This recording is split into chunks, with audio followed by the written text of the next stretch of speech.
ચાલો નમસ્તે મિત્રો. તો આપણે આજે ફરી એકવાર સાથે આવી ગયા છીએ ધોરણ 10 વિષય વિજ્ઞાન ચેપ્ટર 2 એસિડ બેઝ અને ક્ષાર. એમાં આપણે જેમ આગળ જોયું હતું તો કે ધાતુની એસિડ સાથેની પ્રક્રિયા, ધાતુની કાર્બોનેટ સાથેની પ્રક્રિયા, બાયકાર્બોનેટ સાથેની પ્રક્રિયા હવે આપણે આગળ જોવાની છે. ધાતુની જ્યારે એસિડ સાથે પ્રક્રિયા થાય છે તો ક્ષાર પ્લસ વાયુ બને છે, પાણી બને છે, શું બને છે એ આપણે આગળમાં જોયું હતું. અત્યારે તમારી પાસે પ્રયોગ 2 છે. પ્રયોગ 2 શું કહે છે કે ધાતુ કાર્બોનેટ અને બાયકાર્બોનેટની એસિડ સાથેની પ્રક્રિયા. હવે આની પહેલા આગળ આપણે જોયું હતું જ્યારે પ્રક્રિયા આવે તો ત્યારે કેટલા મુદ્દા લખવાના. એક તો પ્રક્રિયા આપણે કરીએ છીએ તો એનો હેતુ શું છે, એટલે હેતુ હોય પછી એમાં ક્યાંક કઈ વસ્તુ વપરાય છે તો કે ભાઈ પદાર્થ, પછી આગળ જઈએ તો એ પદાર્થો વપરાય છે. પદાર્થો એટલે શું કે ભાઈ જે માનો કે જે આપણે ધાતુ કાર્બોનેટ લીધો, બાયકાર્બોનેટ લીધો, કોઈ સૂચક લીધો, વોટેવર લીધું, એ પદાર્થમાં આવશે. પછી હવે પદાર્થ આવી ગયો, હેતુ આવી ગયો. હવે ત્રીજી વસ્તુ એમાં આવે છે આગળ કે ભાઈ આ પ્રયોગ કરવા માટે સાધનો જોઈએ. જેમ કે સાધનોમાં ટેસ્ટ ટ્યુબ આપણે જોઈતું હોય, ઘણી વખતે બર્નર એટલે કે ભાઈ મીણબત્તી ટાઈપનું જોતું હોય કે જે ઉષ્મા આપી શકે, સ્ટેન્ડ જોઈતા હોય. આ બધી વસ્તુઓ જે છે એને સાધનો કહેવાય. તો કે ભાઈ હવે તો કે પહેલા એક તો હેતુ આપણો ક્લિયર હોય, પછી આગળ આવીએ તો કે આપણે કઈ રીતે એમાં ક્યાં પદાર્થ જોઈએ, પછી એના માટેની વસ્તુઓ જોઈએ. તો વસ્તુઓને શું કહેવાય તો કે ભાઈ સાધન કહેવાય. પછી એના માટેની એક આખી વ્યૂહરચના જોઈએ, મતલબ કે આકૃતિ ટાઈપ. એને આ જે છે અહીંયા આપણે દોરેલું છે, જે દોરેલા ફોર્મમાં આપણે બતાવવાનું હોય એ આકૃતિ જોઈએ. પછી આપણે હવે આ જે આખો પ્રયોગ કરીએ છીએ તો પ્રયોગ કરવા માટેની પદ્ધતિ હોય, ટેકનિક હોય, તો પછી પદ્ધતિ આપણે લખવી પડે. પછી હવે પદ્ધતિ આપણે કોઈ પણ પ્રયોગ કર્યો તો એમાંથી આપણને શું દેખાય છે, શું નથી દેખાતું, આ જોવા માટે એનું અવલોકન, મતલબમાં કે આપણે જોઈએ એનું અવલોકન લખવાનું. હવે આપણે જોયું કે ભાઈ એક વ્હાઇટ કલરનો પદાર્થ હતો, એ બ્લેક કલરનો થયો, આપણે જોયું, આપણે એનું અવલોકન કરેલું છે. તો હવે વ્હાઇટ કલરનો બ્લેક શું કામ થયો, એના માટેનો નિર્ણય લખવાનો આપણે. પછી આગળ આપણે છેલ્લે રાસાયણિક સમીકરણ લખીને આપણો પ્રયોગ પતાવવાનો. પ્રયોગ પછી જ્યારે તમારે પ્રેક્ટિકલ્સ આવે ત્યારે આટલી પ્રોસેસ થાય છે. તો અત્યારે આપણે સમજવાનું છે પ્રયોગ 2 ધાતુ કાર્બોનેટ અને બાયકાર્બોનેટની એસિડ સાથેની પ્રક્રિયા. તો કે ધાતુ કાર્બોનેટમાં આપણે નોર્મલીમાં કયો હોય છે સોડિયમ કાર્બોનેટ, બાયકાર્બોનેટની અંદર સોડિયમ હાઇડ્રોજન કાર્બોનેટ. અને કે એસિડ છે તો એમાં આપણે સલ્ફ્યુરિક એસિડ, મંદ સલ્ફ્યુરિક એસિડ, હાઇડ્રોક્લોરિક એસિડ લઈ શકીએ છીએ. રેડી. અહીંયા આપણને આ શું કહે છે કે ભાઈ આનો હેતુ શું છે. હેતુ જ્યારે લખવાનો થાય ત્યારે તમારે તો હેતુમાં પહેલા આપણે લખવાનું છે કે સોડિયમ કાર્બોનેટ અને સોડિયમ બાયકાર્બોનેટની મંદ હાઇડ્રોક્લોરિક એસિડ સાથેની પ્રક્રિયા જોવાની છે, એ આપણો હેતુ છે. તો કે સોડિયમ કાર્બોનેટનું અણુસૂત્ર Na2CO3. હવે સોડિયમ બાયકાર્બોનેટનું NaHCO3. રેડી. હવે એની શેની સાથે કરવાની છે, મંદ HCl hydrochloric acid, HCl. Ready. તો હવે સોડિયમ કાર્બોનેટને ક્યાં લેવાનો છે, સોડિયમ બાયકાર્બોનેટને ક્યાં લેવાના છે, મંદ હાઇડ્રોક્લોરિક એસિડને આમાંથી કઈ જગ્યાએ કઈ કસનળીમાં એડ કરવાના છે એ આગળ જોવાનું છે. પછી આપણે એનો હેતુ લખ્યો. પછી એમાં પદાર્થ ક્યાં વપરાય છે તો કે ભાઈ એક જો અહીંયા લખ્યું ધાતુ કાર્બોનેટ એટલે ધાતુનો સોડિયમ કાર્બોનેટ લખ્યો, પછી ધાતુનો બાયકાર્બોનેટ, સોડિયમ બાયકાર્બોનેટ, અને એસિડ એટલે મંદ હાઇડ્રોક્લોરિક એસિડ. આ ત્રણ વસ્તુ તો આપણે અહીંયા જોઈતી છે. પ્લસ કેલ્શિયમ હાઇડ્રોક્સાઇડનું દ્રાવણ પણ અહીંયા આપણે જોઈએ છે. કેલ્શિયમ હાઇડ્રોક્સાઇડનું દ્રાવણ એટલે કે ચૂનાના નીતર્યું પાણી, કે જે આપણે કહીએ ચૂનાનું પાણી, એ કેલ્શિયમ હાઇડ્રોક્સાઇડ. આ ચાર વસ્તુને આપણે જ્યારે એને લખવાના પદાર્થ તરીકે. પછી સાધનોમાં ક્યાં વપરાણા તો કે આ શું દેખાય છે, કસનળી. તો કસનળી વપરાણી. અહીંયા વિમોચન નળી કે જે આની અંદરથી જે આ કસનળીને ઉષ્મા આપતા કે આમાં પ્રોસેસ થતા જે વાયુ ઉત્પન્ન થાય છે એને અહીંયા લઈને આવે છે, એ માટેની વિમોચન નળી. પછી અહીંયા થીસલ ગરણી છે, આ એનું બૂચ પણ આમાં યુઝ થાય છે, એટલે આટલી. પછી અહીંયા બીજી છે કે કસનળી એટલે કે બે કસનળી ટાઈપ થઈ ગયું, થીસલ ગરણી એમાં યુઝ થાય છે. પછી આકૃતિ બતાવવાની. આકૃતિ જો આપણી પાસે અહીંયા આવી ગઈ છે. આકૃતિમાં શું છે કે આ પેલી ટેસ્ટ છે, એ આ બી. રેડી. આપણે સમજી લઈએ આ એક પેલી કસનળી લીધી, આ બીજી કસનળી લીધી. તો પેલી કસનળીની અંદર આપણે 0.5 ગ્રામ સોડિયમ કાર્બોનેટ આમાં એડ કર્યો મંદ સલ્ફ્યુરિક એસિડમાં. રેડી. અને જ્યારે બીજી હતી જે આપણી કસનળી, એની અંદર આપણે એનો કેલ્શિયમ હાઇડ્રોક્સાઇડનું પાણી લીધું, એની અંદર શું નાખ્યો, સોડિયમ બાયકાર્બોનેટ નાખ્યો. રેડી. અને બંનેની આપણે પ્રોસેસ કરાવી. અહીંયા તમને પહેલા જોઈ લો કે ભાઈ જો આ એક કસનળી છે, આ બીજી છે, આ વિમોચન નળી છે, આ થીસલ ગરણી છે, અહીંયા સ્ટેન્ડ ટાઈપ તમને દેખાય છે, આ બૂચ મારેલું છે. આની અંદરથી કાર્બન ડાયોક્સાઇડ વાયુના પરપોટા નીકળે છે. આ પણ કસનળી છે, આની અંદર કેલ્શિયમ હાઇડ્રોક્સાઇડનું દ્રાવણ લીધેલું છે. આની અંદર મંદ હાઇડ્રોક્લોરિક એસિડ અને સોડિયમ કાર્બોનેટ બંને એડ કરેલા છે. એ બંને પ્રોસેસ કરે છે એટલે કાર્બન ડાયોક્સાઇડ વાયુ બને છે. આને આપણે આગળ સમજીએ. જો એમાં પેલા પદ્ધતિ તમને વાંચીને જે છે એ બતાવી દઉં છું, પછી આપણે સમીકરણમાં જશું. પદ્ધતિમાં જે કસનળી એ તો કે ભાઈ આ એક કસનળી, એમાં 5 ગ્રામ સોડિયમ કાર્બોનેટ એટલે Na2CO3. અને કસનળી બી તો કે આ બી કસનળી છે, બી કસનળી. એ કસનળી હતી, આ છે બી કસનળી, બી અને આ છે A કસનળી. રેડી? ચાલો, તો કે ભાઈ B કસનળીની અંદર 0.5 ગ્રામ સોડિયમ બાયકાર્બોનેટ NaHCO3. લાલ પેન જ લખું એટલે તમને આઈડિયા આવે. NaHCO3. Ready? Sodium bicarbonate B કસનળીમાં લીધું. પછી બંને કસનળીમાં આશરે 2 ml મંદ હાઇડ્રોક્લોરિક એસિડ ઉમેરવાનો છે. બે કસનળીમાં 2 ml મંદ હાઇડ્રોક્લોરિક એસિડ ઉમેરવાનો છે. 2 ml મંદ હાઇડ્રોક્લોરિક એસિડ HCl. આમાં પણ 2 ml મંદ હાઇડ્રોક્લોરિક એસિડ બંને કસનળીમાં એડ કરવાના છે. રેડી? ઉમેરવાના છે. પછી ઉત્પન્ન થતો વાયુની તપાસ માટે વાયુને ચૂનાના નીતરિયા પાણીમાંથી પસાર કરો. હવે આની અંદર જ્યારે વાયુ ઉત્પન્ન થશે, જ્યારે સોડિયમ કાર્બોનેટ અને મંદ હાઇડ્રોક્લોરિક એસિડની વચ્ચે પ્રક્રિયા થાય છે, ત્યારે એમાંથી વાયુ ઉત્પન્ન થાય છે. આ કયો વાયુ છે? એ વાયુ છે એને ચેક કરવા માટે એ વાયુ વિમોચન નળી મારફતે કસનળી B માં જશે, જ્યાં કેલ્શિયમ હાઇડ્રોક્સાઇડનું દ્રાવણ પણ ભરેલું છે. Calcium hydroxide. કેલ્શિયમ હાઇડ્રોક્સાઇડ જો અહીંયા લખેલો છે CaOH ટ્વાઇસ. રેડી? એમાં ભરેલું છે. એમાં ચેક કરવાનું છે. પદ્ધતિ એટલી લખવાની. પછી અવલોકન. તો શું જોયું? ઉત્પન્ન થતા વાયુને ચૂનાના પાણીમાંથી એટલે કે કેલ્શિયમ હાઇડ્રોક્સાઇડના પાણીમાંથી પસાર કરતા પાણી દુધિયા રંગનું બને છે, એટલે કે CO2 વાયુ છે. હવે અહીંયા જ્યારે કેલ્શિયમ હાઇડ્રોક્સાઇડના પાણીમાંથી આ વાયુ પસાર થાય એટલે આ પાણી દુધિયા રંગનું બને. દુધિયા રંગનું બને એટલે કે આમાંથી ઉત્પન્ન થતો વાયુ CO2 છે એવું સાબિત થાય છે. પછી નિર્ણય.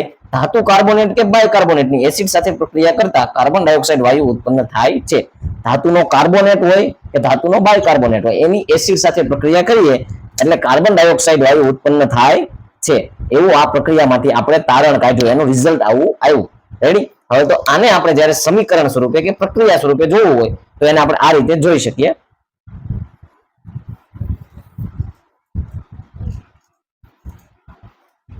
ચાલો, કોની પ્રોસેસ કરવાની હતી પહેલા? તો કે કસનળી A લીધી. કયો? આપણે આ A છે, આ B છે. એમાં શું પહેલા કીધું કે 0.5 ગ્રામ સોડિયમ કાર્બોનેટ એડ કરો. તો કે 0.5 ગ્રામ હતો સોડિયમ કાર્બોનેટ એડ કર્યો. એની અંદર હાઇડ્રોક્લોરિક એસિડ નાખવાનું હતું 2 ml મંદ. આ બંનેની પ્રોસેસ થશે ત્યારે આપણને શું મળે છે? તો કે ભાઈ એક તો ક્ષાર મળે છે 2NaCl પ્લસ આમાંથી શું આપણે આગળ જોઈએ તો કાર્બન ડાયોક્સાઇડ તો એક મળે જ છે CO2 પ્લસ H2O. આ સમીકરણથી બને છે કે ભાઈ આ ધાતુનો કાર્બોનેટ છે એની એસિડ સાથે પ્રક્રિયા કરતા કાર્બન ડાયોક્સાઇડ વાયુ, પાણી અને ક્ષાર. આ ધાતુ ક્ષાર છે.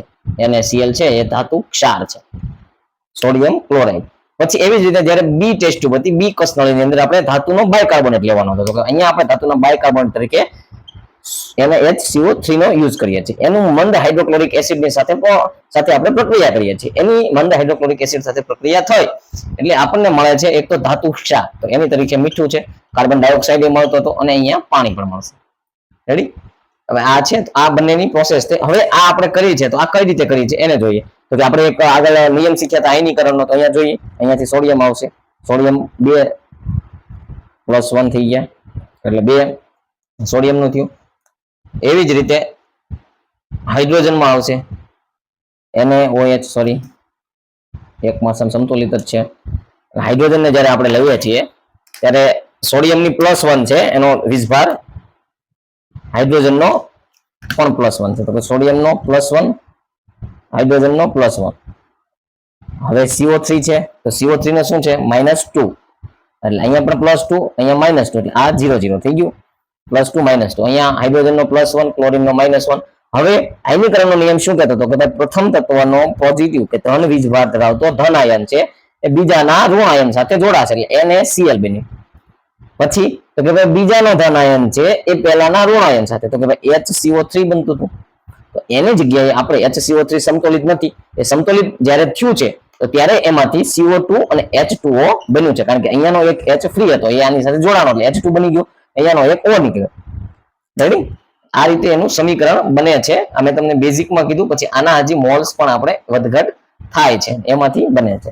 તો આ આપણે પ્રયોગ 2 જોયો. પ્રયોગ 2 એમાં એવું કહેવા માંગે છે ધાતુ કાર્બોનેટ અને ધાતુ બાયકાર્બોનેટ આ બંનેની એસિડ સાથે પ્રક્રિયા થાય તો CO2 વાયુ ઉત્પન્ન થાય છે. ટૂંકમાં એ આપણે અહીંયા યાદ રાખવાનું છે. આ પ્રયોગ આપણે અહીંયા સમજી ગયા. હવે આગળ આપણે જોવાનું છે કે ભાઈ આ ધાતુ છે તો ધાતુ તો નતનવા પ્રોસેસ કરે જ છે અત્યારે, સમજ્યા? તો એમાંથી આપણે જોવાનું છે કે ધાતુ આપણે જે જોતા હતા કે એસિડ સાથે પ્રક્રિયા કરે, તો હવે એસિડ ને બેઝ એ બંનેની પણ કઈ પ્રક્રિયા થાય છે કે નહીં એ આગળ આવે છે. અત્યારે હવે એ સમજવાનું તો એસિડ અને બેઝ એકબીજા સાથે કેવી રીતે પ્રક્રિયા કરે છે. એસિડ અને બેઝ એકબીજા સાથે કેવી રીતે પ્રક્રિયા કરે છે. એસિડ અને બેઝ એકબીજા સાથે કેવી રીતે પ્રક્રિયા કરે છે એ આપણે અત્યારે જોવાનું છે. એસિડ કોને કહેવાય? જે હાઇડ્રોજન H+ નું દાન કરે. બેઝ કોને કહેવાય? કે જેનો આયન હાઇડ્રોજન H+ પ્રોટોન સ્વરૂપે છે એને સ્વીકાર કરે. એ આપણે આગળ જોયું હતું. હવે આ બંનેની પ્રોસેસ છે તો એમાં કંઈક એવું તો આવતું જ હશે. એસિડ અને બેઝ વચ્ચે પ્રક્રિયા થઈને ક્ષાર અને પાણી મળે છે. ક્ષાર એટલે કે જે આપણે NaCl તરીકે જોતા હતા એમ કે ભાઈ કોઈ પણ ક્ષાર ને પાણી એટલે H2O મળે છે. આ પ્રક્રિયાને તટસ્થીકરણ કહે છે. ચાલો એને સમજીએ. એસિડ અને બેઝ આની વચ્ચે જ્યારે પ્રક્રિયા થાય છે ને તો આપણને શું મળે છે? તો કે ભાઈ એસિડ અને બેઝ વચ્ચે પ્રક્રિયા થાય તો આપણને ક્ષાર મળે પ્લસ પાણી મળે. રેડી? અને આ પ્રક્રિયાને તટસ્થીકરણ કહે છે. તટસ્થીકરણ, તટસ્થતા. કારણ કે એસિડ છે એનો જે આ એક તમને આગળ કહું છું, એસિડ અને બેઝની pH એનો એકમ છે માપવાનો. જેમ આપણે વજનને કિલોગ્રામમાં ગ્રામમાં માપીએ ને એમ એસિડની સાંદ્રતા બેઝની સાંદ્રતા માપવા માટેનો એકમ pH છે. pH ready? એના માટેનો ક્રાઇટેરિયા છે 0 થી 14 સુધીનો. એનું સેન્ટર પોઈન્ટ છે 7. 7 હોય એટલે કે તટસ્થ છે. એ નથી એસિડ નથી બેઝ. આ સાઈડ જ્યારે આવશે ત્યારે આ બનશે બેઝ 7 થી વધારે, અને આ સાઈડ આવે છે 0 થી 7 ની વચ્ચે, 7 કરતા નીચે, તો આ હોય છે એસિડ. રેડી? એસિડ બેઝ આ છે. તો એસિડ હશે જે અહીંયા અને બેઝ હશે તો કે આ બંને એકાબીજાના પૂરક કહેવાય કે એકાબીજાના વિરોધી છે.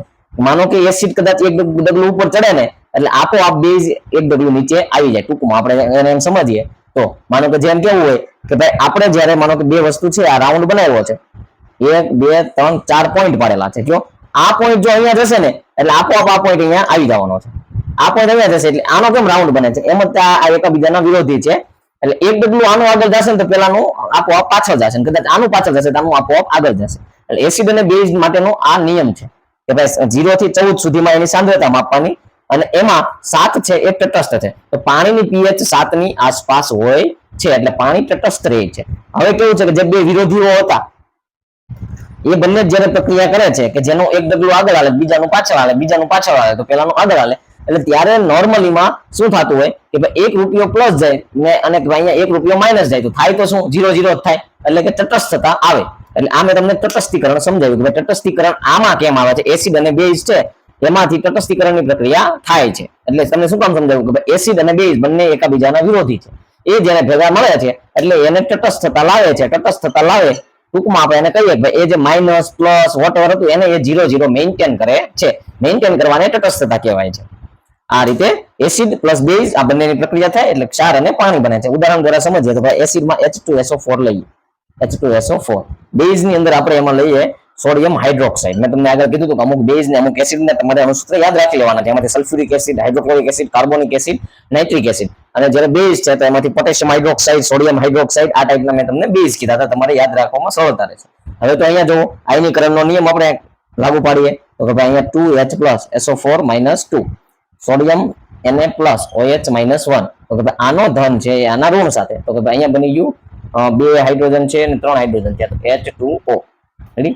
પછી અહીંયા છે સોડિયમ Na2SO4. સંતુલિત કરવા માટે જ્યારે એની અંદર વધારે એડ કરવા પડે છે તો આ છે અને બે અહીંયા આપણે યુઝ કરશું એટલે આપણને ક્ષાર અને પાણી મળી જશે. રેડી? આ રીતે તો અહીંયા 2 થઈ ગયા છે, અહીંયા આ પણ 2 થઈ ગયા છે, OH-, એ રીતે અહીંયા આપણને જો આ ધાતુનો ક્ષાર તો સોડિયમ સલ્ફેટ મળ્યો અને પાણી મળ્યું. ધાતુ ક્ષાર અને પાણી જ્યારે એસિડ અને બેઝ પરસ્પર પ્રક્રિયાઓ કરે છે ત્યારે મળે છે. બીજું ઉદાહરણ લઈએ કે હાઇડ્રોક્લોરિક એસિડ એનું પોટેશિયમ હાઇડ્રોક્સાઇડ સાથેનું આપણે પ્રોસેસ કરાવીએ. આ છે એસિડ, આ છે બેઝ. આ બંનેની પ્રક્રિયા થઈને તટસ્થીકરણ થાય, ક્ષાર અને પાણી બને છે. ક્ષાર એટલે કે ભાઈ KCl આયનીકરણના નિયમ પ્રમાણે અહીંયાથી Cl- આ K+, બંનેની જ્યારે આયનો ધન વીજભાર અને ઋણ આયન, ધન આયન ને ઋણ આયન જ્યારે સેમ હતા ત્યારે આપણે પોટેશિયમ ક્લોરાઇડ મળ્યો અને પાણી મળ્યો છે. રેડી? આ રીતે. પછી હજી આમાં આગળ એક બીજું આવે છે કે ભાઈ જે ઓક્સાઇડ પાણી સાથે પ્રક્રિયા કરીને એસિડના ઓક્સાઇડ બનાવે છે તેને એસિડ ઓક્સાઇડ કહેવાય છે. આગળમાં જોઈએ એસિડ અને બેઝ, હવે એ બેના ઓક્સાઇડ આવ્યા. એસિડ ઓક્સાઇડ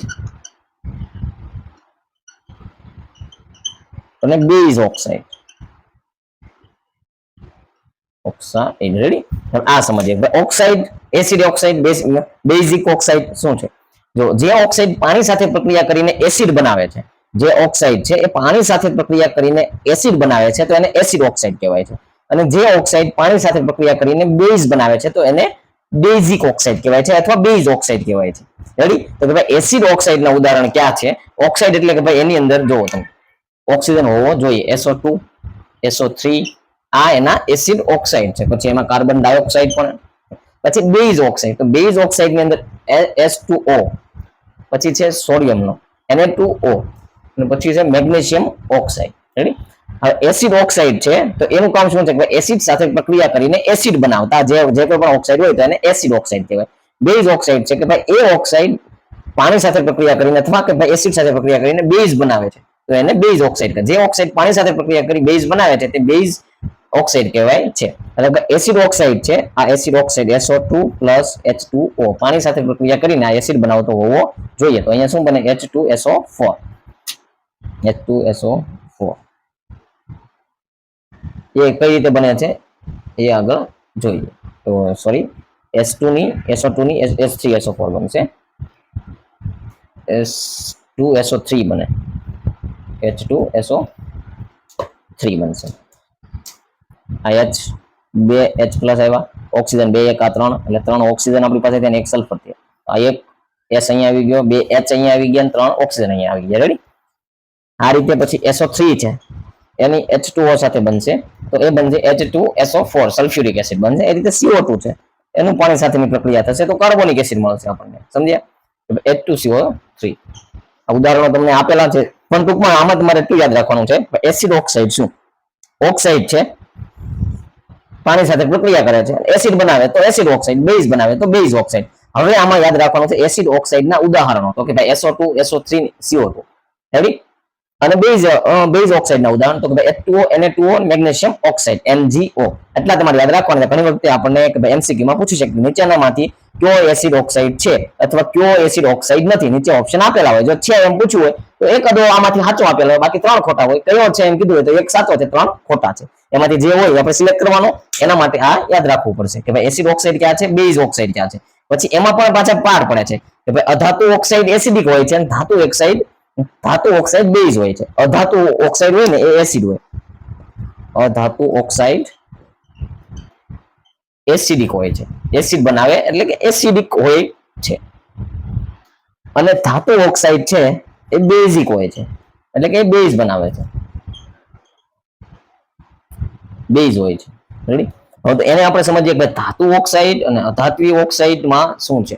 જો આપણે અધાત્વીય ઓક્સાઇડ છે જેમ કે ક્યાં છે આમાંથી તો કે અધાત્વીય ઓક્સાઇડ કે અધાતુ ઓક્સાઇડ જે એસિડ બનાવે છે એમાં આપણે SO2, SO3 અને CO2 આના આપણે સમીકરણ લઈને હમણાં સમજ્યા કે સલ્ફ્યુરિક એસિડ બનતું હતું, સલ્ફરસ એસિડ બનતું હતું ને અને બનતું હતું ભાઈ કાર્બોનિક એસિડ બનતું હતું. રેડી. એ ધાત્વીય ના હતા. હવે આપણે જોઈએ અધાત્વીય. અધાત્વી છે એટલે કે ભાઈ બેઝિક ઓક્સાઇડ, ધાત્વી ઓક્સાઇડ છે. ધાત્વી ઓક્સાઇડ આપણે જોવાના છે. તો ધાત્વી ઓક્સાઇડ ક્યાં ક્યાં છે? ધાત્વી ઓક્સાઇડ કે આ શું કરશે? બેઝ બનાવશે. તો કે ભાઈ બેઝ બનાવતા હતા તો એ ક્યાં ક્યાં હતા ધાત્વી ઓક્સાઇડમાં? તો કે એક મેગ્નેશિયમ ઓક્સાઇડ હતો. પછી આગળ બીજો કોણ હતો? Na2O. મેગ્નેશિયમ ઓક્સાઇડ છે એની પ્રક્રિયા કોની સાથે? તો કે ભાઈ પાણી સાથે પ્રક્રિયા કરીને જે ધાતુ જે બનાવતા હોય એસિડ તો એસિડિક ઓક્સાઇડ અને જે બેઝ બનાવતા હોય તો બેઝિક ઓક્સાઇડ. તો આપણે આ મેગ્નેશિયમ ઓક્સાઇડ બેઝિક ઓક્સાઇડ છે, પાણી સાથે પ્રક્રિયા થાય છે, ફાઇનલ પ્રોડક્ટ બેઝ જ બનતો હશે. તો એ બેઝ શું બને છે એ આપણે જોવાનો છે, મેગ્નેશિયમ હાઇડ. પછી અહીંયા છે સોડિયમ વાળો, તો અહીંયા આપણે બને છે સોડિયમ હાઇડ્રોક્સાઇડ. એ પણ બેઝ છે, આ પણ બેઝ છે, મેગ્નેશિયમ હાઇડ્રોક્સાઇડ અને સોડિયમ હાઇડ્રોક્સાઇડ. રેડી. આ બંને બને છે આ ધાત્વી ઓક્સાઇડના ઉદાહરણ છે. પછી એમાં તમારે અધાત્વી અને ધાત્વી પણ એમાં પૂછી શકે કે ભાઈ એસિડિક ઓક્સાઇડ છે તો એ કયો છે કે ભાઈ અધાતુનો ઓક્સાઇડ કહેવાય, અને બેઝિક ઓક્સાઇડ છે તો એ ધાત્વી ઓક્સાઇડ છે. ઘણી વખતે MCQ માં કન્ફ્યુઝનમાં પણ આપણને પૂછી શકે કે ભાઈ નીચેનામાંથી કયું ધાત્વી ઓક્સાઇડ છે. ધાત્વી ઓક્સાઇડ કહીએ તો ત્યારે આપણે એમાં જે બેઝિક જે બેઝ ઓક્સાઇડ હતા એનું આપણે કહેવાનું ભાઈ એ બેઝ બનાવતા હોય ફાઇનલ સ્ટેપમાં, એ ટાઈપનું છે. પછી આગળ આપણે હવે આ પત્યા જે ધાત્વી અને અધાત્વીના. પછી આગળ છે બીજું ધાતુ ઓક્સાઇડની એસિડ સાથેની પ્રક્રિયા. તો કે ભાઈ ધાતુ ઓક્સાઇડ ક્યાં હતા? તો કે ધાતુ ઓક્સાઇડ હતા એ બેઝ બનાવતા હતા. પાણી સાથેની પ્રક્રિયામાં. જ્યારે ધાતુ ઓક્સાઇડમાં ક્યાં ક્યાં આવતા હતા? તો કે ભાઈ મેગ્નેશિયમ ઓક્સાઇડ, ટૂંકમાં જેની અંદર મોટા ભાગે ધાતુ હોય, કોપર ધાતુ છે, મેગ્નેશિયમ ધાતુ છે, એના ધાતુના ઓક્સાઇડ. પછી હજી ધાતુ અને અધાતુ શું છે એ આપણે આગળ ભણ્યા છીએ. ધાતુ છે એની અંદર મુક્ત ઇલેક્ટ્રોન્સ હોય છે કે જે એનું વહન કરે છે, એટલે વિદ્યુતના વાહક હોય છે. અધાતુ છે એની અંદર મુક્ત ઇલેક્ટ્રોન હોતા નથી, એટલે એની અંદર એ જ્યારે એમાં વિદ્યુત આપણે પસાર કરીએ છીએ એટલે વિદ્યુતના અવાહક હોય છે, ઉષ્માના વાહક હોય છે, ઉષ્માના અવાહક હોય છે અધાતુ. એટલે આ ધાત્વિ છે તો આની અંદર ઇલેક્ટ્રોનની પ્રોટોનની ગતિ ઇઝીલી મૂવેબલ હોય છે. આ પણ એક તમારે અત્યારે યાદ રાખો એટલે તમારો જૂનો પાયો તમને યાદ રહે, આગળનું ફ્યુચરમાં જે આવવાનું છે એ પણ યાદ રહે. ચાલો તો આ સમજીએ ધાતુ ઓક્સાઇડની એસિડ સાથેની પ્રક્રિયા. તો કે ભાઈ કોપર ઓક્સાઇડમાં હાઇડ્રોક્લોરિક એસિડ ઉમેરતા દ્રાવણનો રંગ વાદળી લીલો બને છે. હવે જે આ વાદળી લીલો બને છે ને એ શું કામ બને છે? તો કે ભાઈ કોપર ક્લોરાઇડના કારણે. કોપર ક્લોરાઇડ કે એનો જે ક્ષાર બન્યો ને એના કારણે. એ શું હશે? બેઝિક નેચરનો, એસિડિક છે નહીં. એટલે ધાતુનો ઓક્સાઇડ આપણે કોપર ઓક્સાઇડ લીધો, એની આપણે પ્રોસેસ કરી છે હાઇડ્રોક્લોરિક એસિડ સાથે. હવે આપણને અહીંયા શું મળે છે? તો ભાઈ એક તો પેલા મળે છે CuCl2 એટલે કે ધાતુનો ક્ષાર મળે છે, પ્લસ પાણી મળે છે H2O.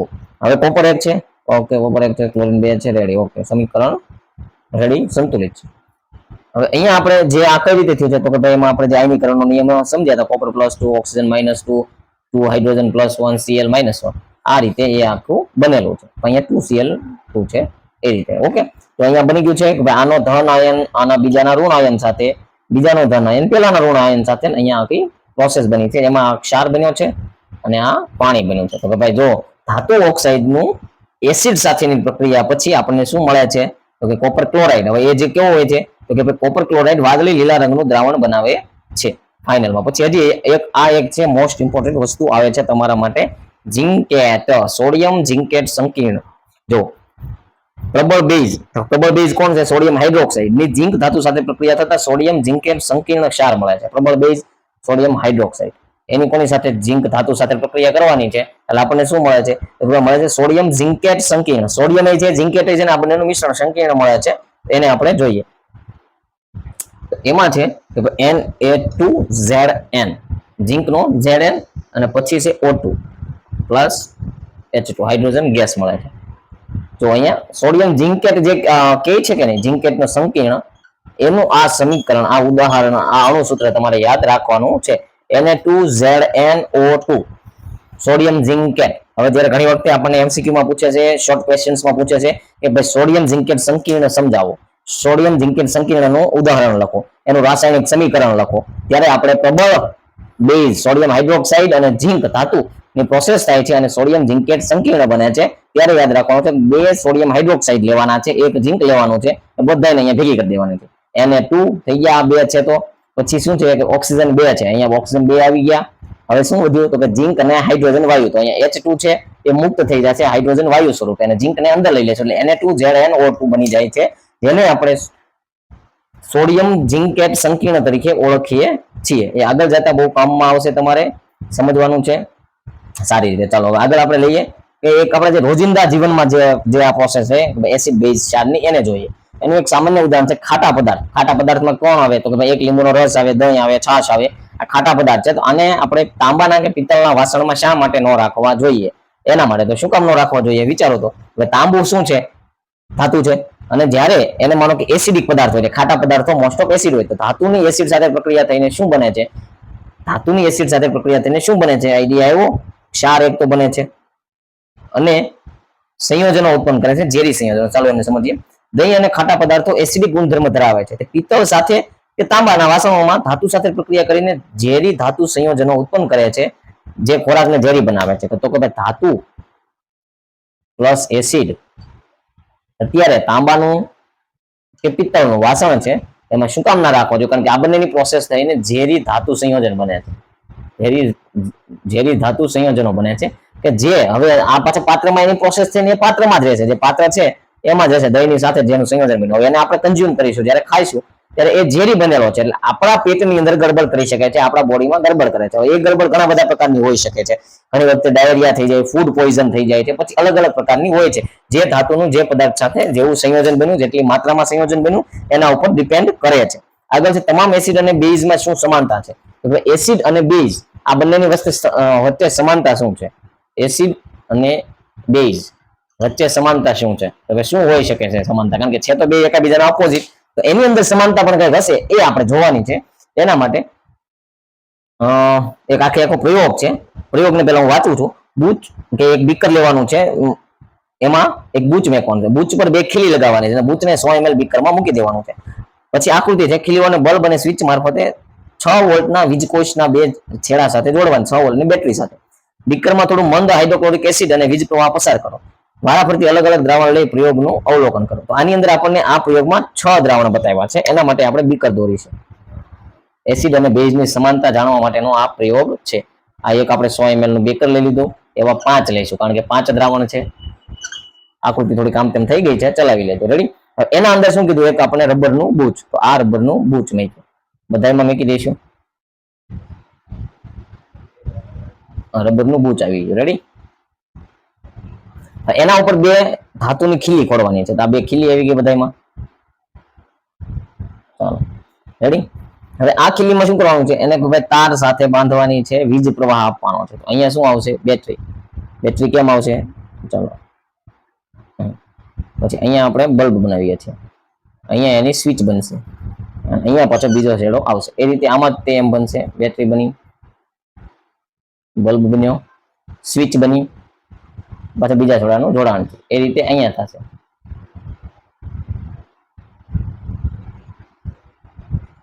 આકૃતિ થોડી કામ તેમ છે, ચલાવી લેજો, સમજવાના પર્પઝ માટે છે.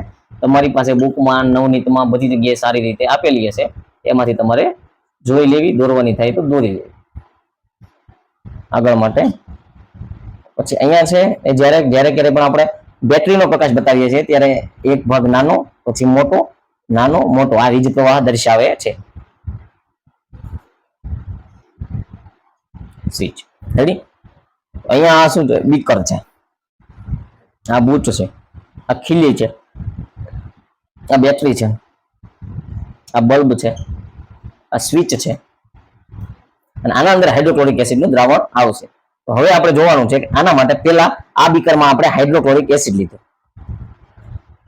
રેડી. હવે એની અંદર આમાં હાઇડ્રોક્લોરિક એસિડ નાખ્યા પછી આ ચાપને આપણે ચાલુ કરી એટલે વીજ પ્રવાહ શરૂ થયો. વીજ પ્રવાહ શરૂ થયો તો કે ભાઈ હવે અહીંયા જે બલ્બ મેક્યો છે એ પ્રકાશિત થાય છે કે એટલે ચાલુ થાય છે કે નહીં એ પહેલા આપણે જોવાનું છે. રેડી. તો હવે માનો કે એને જ્યારે ચાલુ આપણે કરવો છે તો કે ભાઈ વિદ્યુત ક્યારે પસાર થાય છે, તો કે ભાઈ એના જે અંદર આયનો છે એ મુક્ત રીતે ગતિ કરતા હોય ત્યારે થાય છે. ઇલેક્ટ્રોન પ્રોટોન નો આખો કન્સેપ્ટ છે, પણ એ જ્યારે ગતિ કરતા હોય ત્યારે થાય છે. તો અહીંયા આપણે માનો કે આયનીકરણનો નિયમ લાવીએ તો H+Cl- બને છે. તો અહીંયા H+ મુક્ત રખડતો હશે એટલે આની ગતિ થશે અને આ પ્રકાશિત થાય છે. તો કે ભાઈ HCl નું છે દ્રાવણ, એમાં બલ્બ પ્રકાશિત થાય છે. બીજામાં H2SO4 લઈએ, સલ્ફ્યુરિક એસિડ લીધું, તો ભાઈ સલ્ફ્યુરિક એસિડ ની અંદર પણ 2H+ અને SO4- 2 બને છે. તો એની અંદર પણ વીજ પ્રવાહ પસાર કરીએ ત્યારે વીજ પ્રવાહ એ દ્રાવણની અંદર પણ પસાર થાય છે અને આ પણ બલ્બ પ્રકાશિત થાય છે. પછી આગળ આપણી પાસે ઉદાહરણ છે કે ભાઈ આગળનું ઉદાહરણ છે ઇથેનોલ, C2H5OH.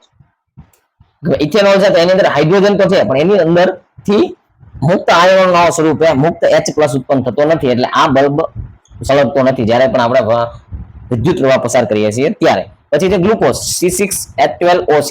તો એના અંદર પણ સેમ પ્રોબ્લેમ થાય છે જેવો ઇથેનોલમાં થાય છે કે જ્યારે ગ્લુકોઝ છે, ગ્લુકોઝની અંદર મુક્ત આયન તરીકે H+ કે OH- નથી બનતા એટલે એના દ્રાવણની અંદર જ્યારે વિદ્યુત પ્રવાહ પસાર કરીએ છીએ તો બલ્બ અપ્રકાશિત રહે છે.